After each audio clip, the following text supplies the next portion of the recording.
आज हुई संयुक्त प्रेस वार्ता के दौरान डिप्टी सीएम मुकेश अग्निहोत्री ने भाजपा पर निशाना साधते हुए कहा कि भाजपा का हिमाचल में मिशन लोटस फेल हो गया है और भाजपा अपने ही चक्रव्यूह में फंस कर रह गई है। कांग्रेस के प्रत्याशियों को देखकर अब भाजपा कैंडिडेट बदलने पर विचार कर रही है। हिमाचल में सरकार को अब कोई खतरा नहीं है।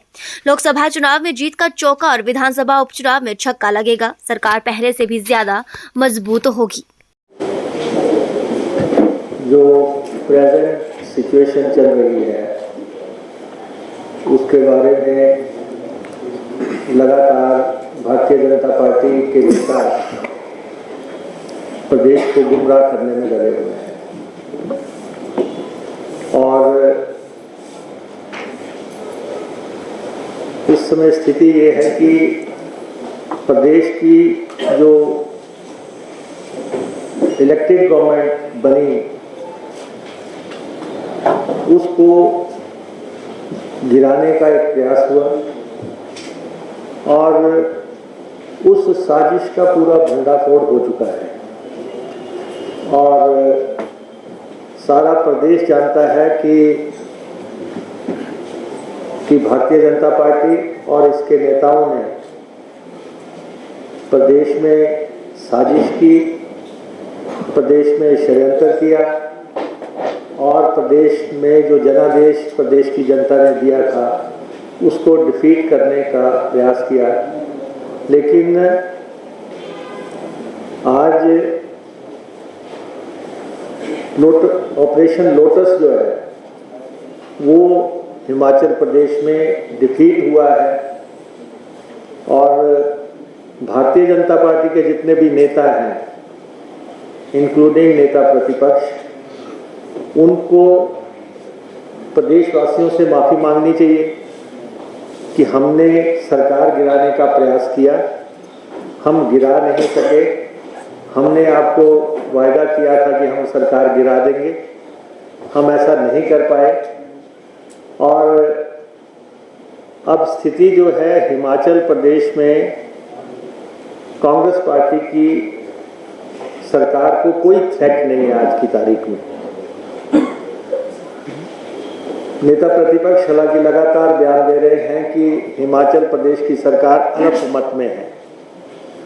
अब आप बताएं कि और वो ये साबित करें कि हिमाचल प्रदेश की सरकार कहां से अल्पमत में हो गई। 6 एमएलए अनसीट हो चुके हैं, उन सीटों का इलेक्शन हो रहा है। 62 सीटें 62 एमएलएज हैं और उसमें 62 में से हमारे पास 34 है। हमारे पास 34 है और उनके पास 25 है, 25 है।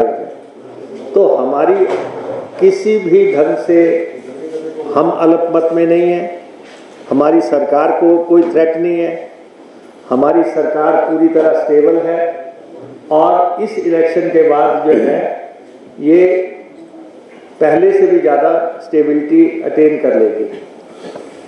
और ये जो ख्वाब भारतीय जनता पार्टी ने देखा था हिमाचल प्रदेश में सरकार गिराने का, ये अगले 45 महीने जो सरकार के हैं, सरकार तो चलेगी, पूरे 5 साल चलेगी और कोई भी, हमने पहले भी कहा, इस सरकार को कोई गिरा नहीं सकता।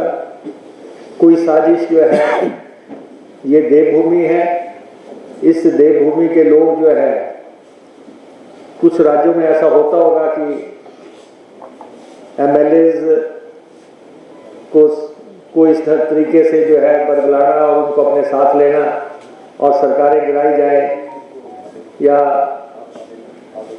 खेमे पलटे जाए। लेकिन हिमाचल प्रदेश की जनता ने कतई भी पसंद नहीं किया है इस पूरे एपिसोड को और हिमाचल प्रदेश की जनता में बहुत ज़्यादा आक्रोश है। हम फील्ड से आ रहे हैं, फील्ड में लोगों में बहुत ज़्यादा आक्रोश है भारतीय जनता पार्टी के और कोई संशय नहीं है कि लोकसभा की भी हम 4 सीटें जीतेंगे। लोकसभा का चौका लगेगा। हमने 2 सीटें घोषित की हैं अब तक और दोनों उम्मीदवार घोषित होने के बाद भारतीय जनता पार्टी का सांस सूखने लगा है। मंडी में जो हमने कैंडिडेट दिए हैं हमारे PWD minister, urban development minister Vikramaditya Singh ji, और उसके बाद शिमला से हमने सुल्तानपुरी जी को, विनोद सुल्तानपुरी जी को उम्मीदवार बनाया है। ये दोनों उम्मीदवार घोषित होने के बाद भारतीय जनता पार्टी को के कैंप में ये चल रहा है कि हम अपनी टिकटें बदलें, हम अपने उम्मीदवारों को बदलें, और उनको समझ आने लग पड़ा है कि जिस तरीके से उन्होंने कैंडिडेट्स दिए हैं, हमारे कैंडिडेट उनसे बहुत ऊपर हैं और जो है उनमें जनता का ज़्यादा भरोसा नज़र आ रहा है।